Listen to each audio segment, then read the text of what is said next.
بسم الله الرحمن الرحیم. یوسف بھائی مو تاسو ډیره شکریا ادا کوو چې تاسو دلته راغلي یو د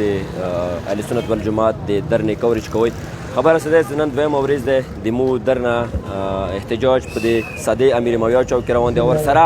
په پېښور کې تقریبا نن شپږمه یوه هفته پوره کېږي پېښور کې مو درنه روانه ده. د مو د پېښور درنې او د دې ځایي کې مطالبات دي هغه دا دي چې یو خو ډېر ظالمانه اپریشن روان دی په بګن کې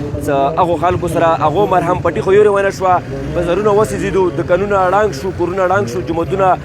شهیدان کړی شو کورونه شهیدان کړی شو هغو ته انصاف نه دی میلو هغو خلکو ازله ونه شو حکومت ورسره بقاعده بار بار وعدې کوي چې موږ به د بګن ازله کوو د نقصاناتو ازله به کوو خو اوسه پورې ونه کړه او کوم خلک متاثر شوي دي لوړ دي هغو اوسه پورې بحالي یقیني نه شوه. او بله خبره ده چې د مو منتو چې کومه لیار دی چونکې دلته مو سره د علیتشي علیزای روټ دی په دې باندې مو نشو تلای نو مجبورا مو د غرونو والا دا کټن لیاره دی دا استعمالوله دا یوه سیف لیاره دی دا حکومت مونی اوس بند کړی دی. حکومت دا یي چې ته به په زبردستۍ سره د علیزای لیاره استعمالوي د پړچنور مین روډ به استعمالوي مو ته هېڅ مو محفوظ نه یو کوم خوښ څه ماته میلاو شوي دي کوم شهادتونه څه ما ورکړي دي اول خو تا کسان ونیسه چې زه کله مطمئن شم ته ګرفتارۍ وکړې بازارونه چوس سوي دي او کورونه چړان کړي دي د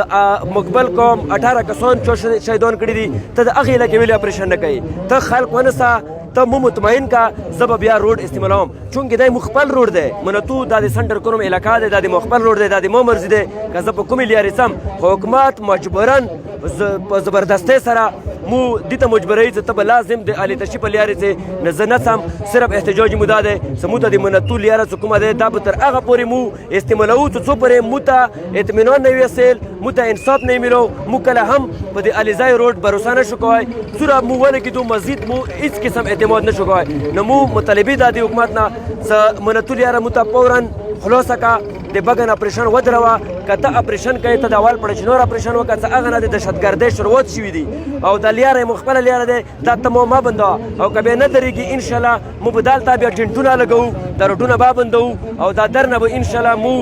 نورو سیاسي پارټیو څخه خبرې روانې دي انشاءالله دیني مشاورت روان دی چې مو به د سپیک د خیبر پښتونخوا څومره سپیک دی مو به دا بندوو. مهرباني.